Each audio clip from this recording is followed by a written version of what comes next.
Hey guys, welcome to Devbhoomi career point. तो देखिए, एक महत्वपूर्ण टॉपिक आपके लिए लेकर आया हूं जिसमें हम देखेंगे पंवार काल में जो हमारी महत्वपूर्ण साहित्यिक रचनाएं हैं, इनके राइटर कौन है। क्वेश्चन बनते हैं यहाँ से।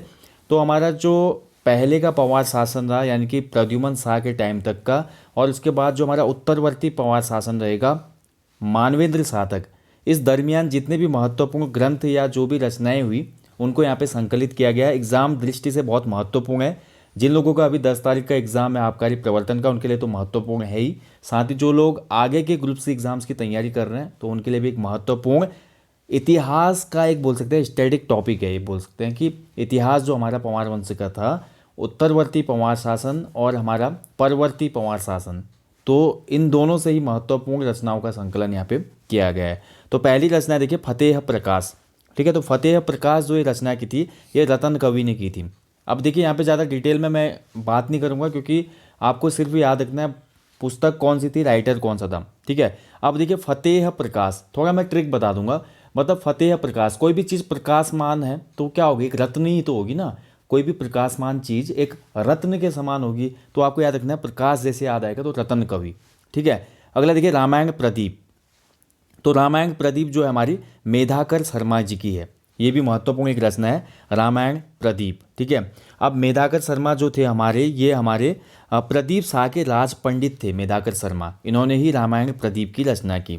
ठीक है, तो इसको भी आप कनेक्ट अपने हिसाब से ट्रिक कनेक्ट करने की कोशिश कीजिएगा, क्योंकि पुस्तक और उसके लेखक तभी याद हो पाते हैं जब आप कोई ट्रिक से इनको कनेक्ट करते हैं, अन्यथा इतने तो याद हो ही नहीं पाएंगे। ठीक है, हमारा ह्यूमन ब्रेन है, कोई कंप्यूटर तो है नहीं जो एक बार फीड कर दिया याद हो जाएगा। तो आप अपने हिसाब से भी थोड़ा यहाँ पर ट्रिक लगाया कीजिए। अगला देखिए वृत्त कौमुदी। तो वृत्त कौमुदी जो है रचना ये की थी मतीराम ने। ठीक है, ध्यान रखेंगे, वृत्त कौमुदी। ठीक है, मतीराम। तो वृत्त थोड़ा याद रखिएगा, वृत्त से आप गोल ध्यान रखना, गोल। ठीक है, हमारे सिर की बनावट कैसी है, गोल होती है ना सिर की बनावट, और सिर के अंदर होता है दिमाग, दिमाग से क्या आती है, मति।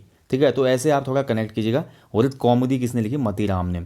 अगला देखिए गढ़ राजवंश काव्य, ये बहुत महत्वपूर्ण रचना है। मोलाराम देखिए एक महान चित्रकार तो था ही, जिसने पहाड़ी चित्रकला शैली को चरम पर पहुंचाया। इसके साथ साथ मोलाराम हमारा लेखक भी था। बहुत सी रचनाएं हैं जिसमें सबसे फेमस इसकी रचना है गढ़ राजवंश काव्य। ठीक है, तो इसको आपने बिल्कुल भी भूलना नहीं है, क्वेश्चन बनेगा, क्योंकि मोलाराम महत्वपूर्ण पर्सन है।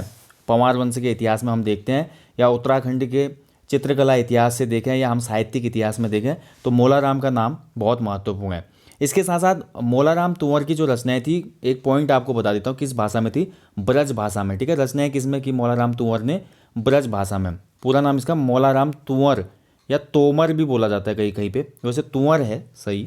ठीक है, इसके अलावा इसकी जो अन्य रचनाएं, मंगतराम, मोलाराम संवाद, सुदर्शन दर्शन भी इसी का रचना है।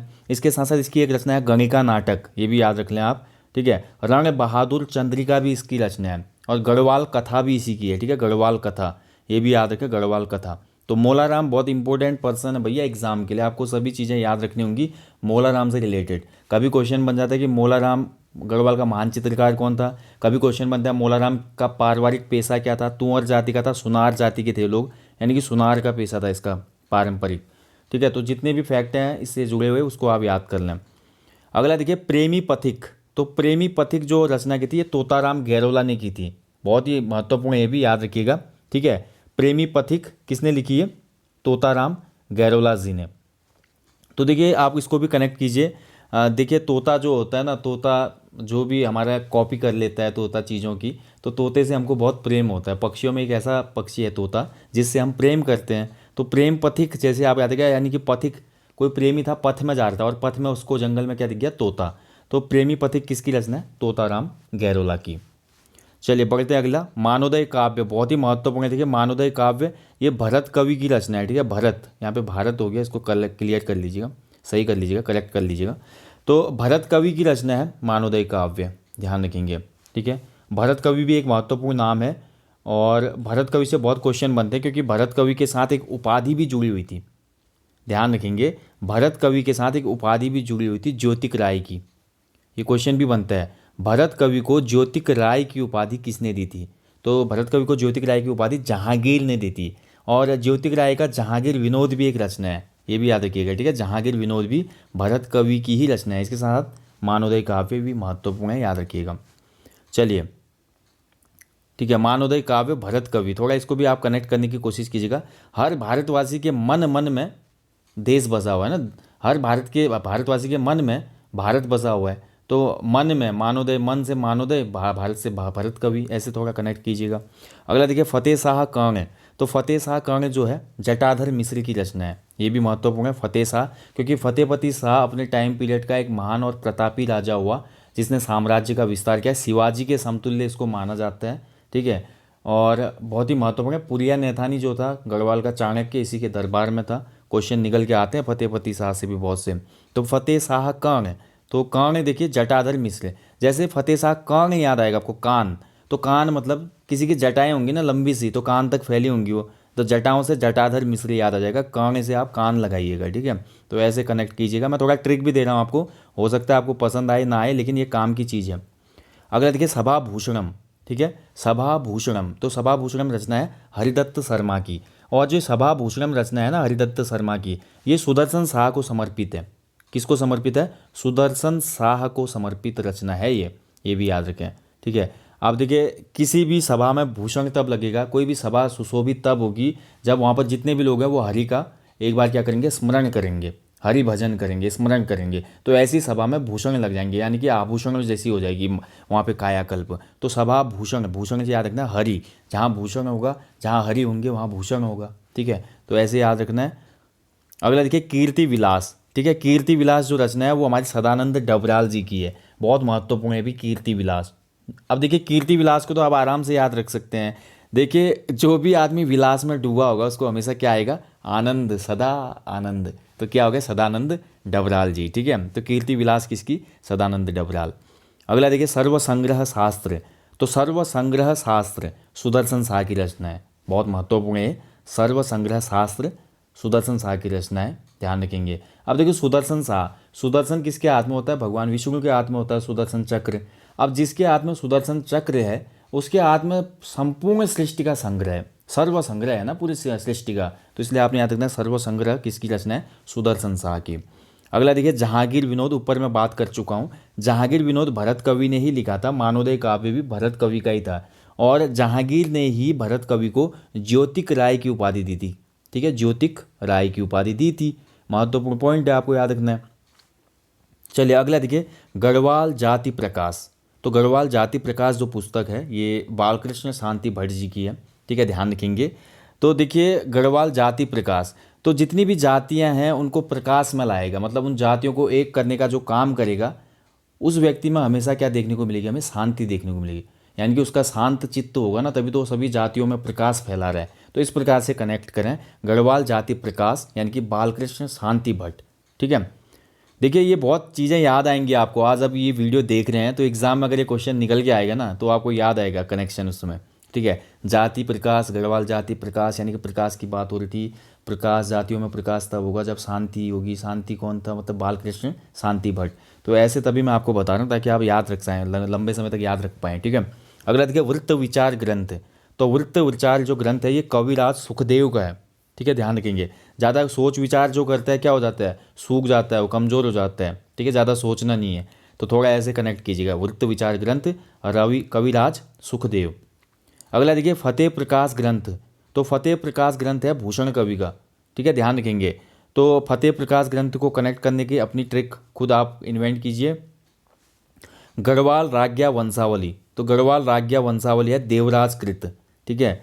तो राज्ञा वंशावली की बात की जा रही है यहाँ पे, तो देखिए कोई भी राजा की वंशावली है, ठीक है, तो उस वंशावली को हम बोल सकते हैं, उन वंशावली को समतुल्य रखा जाता है देवताओं के। वैसे भी गढ़वाल की अगर हम बात करते हैं, गढ़वाल में जो राजा होता था इस राजा को बोलंदा बद्रीनाथ कहा जाता था, बोलंदा बद्रीनाथ, यानी कि बद्रीनाथ के समतुल्य रखा जाता था राजा को। तो आप लगा सकते हैं अनुमान, अगर राजा को बद्रीनाथ या भगवान के समतुल्य रखा जा रहा है तो सभी राजा क्या हैं, देवराज हैं, यानी देवता समान है ना। देवराज तो इंद्र को बोलते हैं, इंद्र भी हमारे देवता हैं, तो इसलिए राजाओं की जो वंशावली है वो देवताओं के समान है। तो देवताओं से आपको देवराज कृत याद रखना है, यानी कि गढ़वाल राज्ञा वंशावली किसकी है, देवराज कृत है। अगला देखिए भारतीय लोक साहित्य, तो भारतीय लोक साहित्य श्याम परमार जी की रचना है, ये तो याद ही रखें आप। वैसे ही गढ़वाल की दिवंगत विभूतियाँ, बहुत बार पूछा जाता है ये, तो भक्त दर्शन की रचना है, ठीक है, गढ़वाल की दिवंगत विभूतियाँ।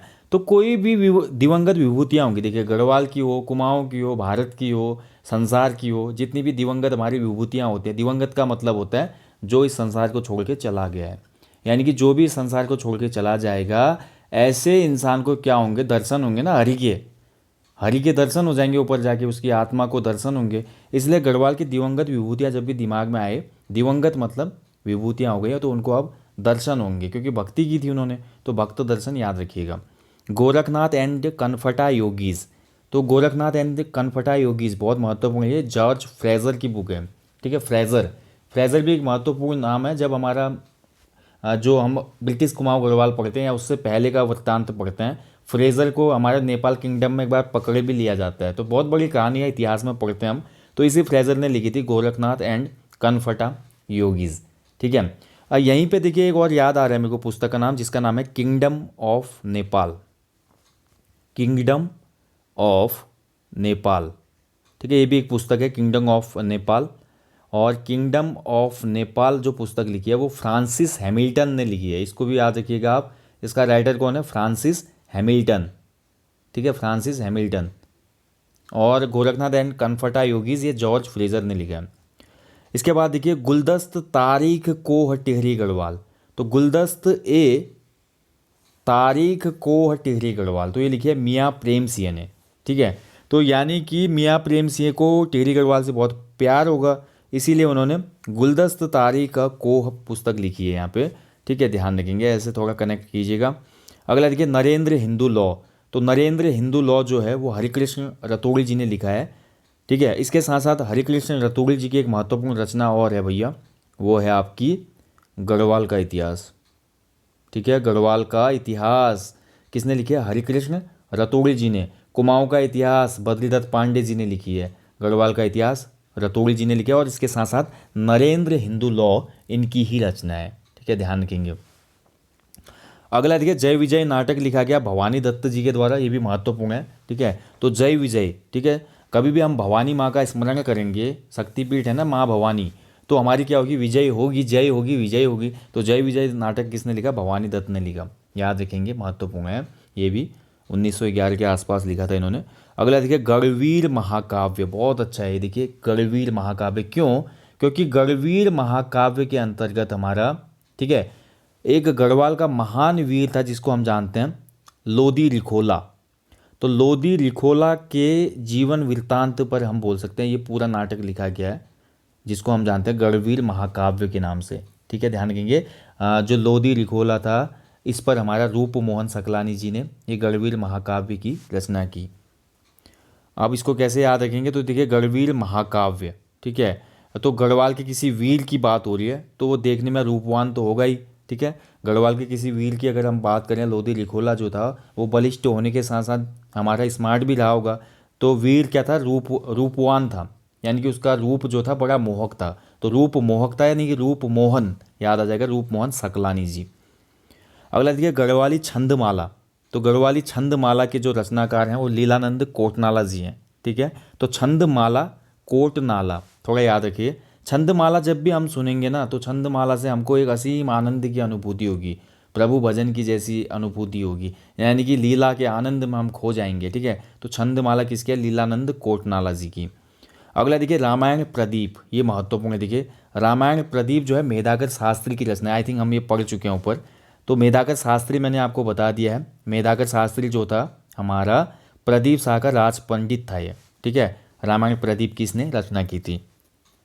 चलिए अगला देखते हैं, अगली है देखिए रचना वास्तु शिरोमणि, तो वास्तु शिरोमणि जो ग्रंथ है ये हमारा वास्तु शास्त्र पर रचित ग्रंथ है, ठीक है। वास्तु शास्त्र जो होता है ना, घरों में ऐसा करना चाहिए, दक्षिण दिशा में मंदिर होना चाहिए, आर्किटेक्चर ऐसे होना चाहिए, तो वास्तु कला से बोल सकते हैं, या वास्तु कला कैसे डिजाइन के मंदिर बनेंगे, भवन बनेंगे, तो इस कला पर आधारित हमारा ये वास्तु शिरोमणि ग्रंथ हमें प्राप्त होता है, जिसकी रचना शंकर कवि ने की थी श्याम शाह के टाइम पे, ठीक है। किसके टाइम पे, श्याम शाह के टाइम पे, पंवार शासक, तो ये वास्तु शिरोमणि ग्रंथ की रचना हुई थी शंकर कवि ने।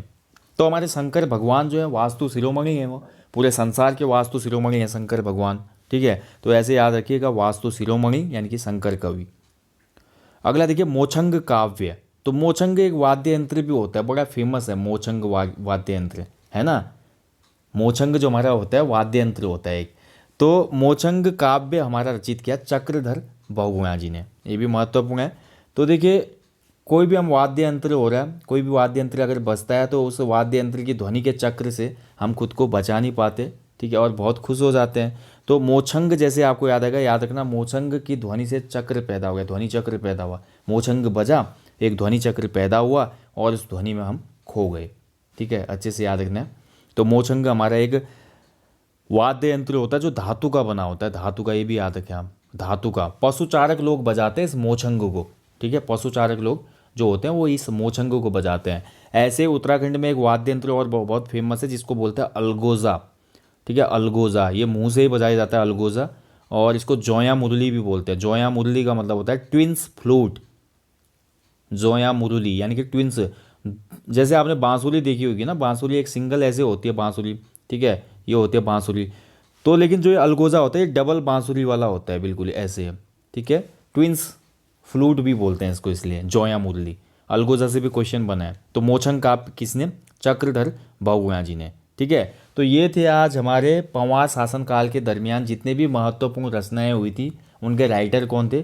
और मैंने यहाँ पे थोड़ा बहुत आपको ट्रिक दी दोस्तों जिससे आप कनेक्ट कर पाएँ, ताकि एग्जाम में क्वेश्चन बने तो आपको याद आ जाए। इस प्रकार से बताया गया था कि आपका क्वेश्चन गलत नहीं होना चाहिए, आपको किसी भी प्रकार से याद आ जाना चाहिए कि इस रचना का या इस पुस्तक का या इस काव्य का रचनाकार कौन था, ठीक है। इसके अलावा भी बहुत सी रचनाएं हैं, लेकिन एग्ज़ाम पॉइंट ऑफ व्यू से जो महत्वपूर्ण रचनाएं हैं उनको हमने इस यहाँ पे इंक्लूड किया था इस टॉपिक के अंतर्गत, ठीक है। और बाकी जितनी भी महत्वपूर्ण रचनाएं अगर आप पढ़ना चाहते हैं तो आपको उत्तराखंड का नवीन इतिहास बाय डॉक्टर यशवंत सिंह कठोच पुस्तक लेनी चाहिए। वहाँ पर पंवार शासन काल का जो साहित्य इतिहास है या उनकी शासन व्यवस्था वाला चैप्टर है, वहाँ से आपको ये सभी चीज़ें क्लियर करनी चाहिए। So thank you for watching guys. अच्छे से इन जितनी भी रचनाओं को है याद कर लें, अपने हिसाब से भी ट्रिक क्रिएट करके इनको याद करने की कोशिश करें। मैं आपको जल्दी मिलता हूँ नेक्स्ट टॉपिक में। टिल देन अच्छे से अपनी स्टडी करें, अपना ध्यान रखें। जय हिंद, जय उत्तराखंड।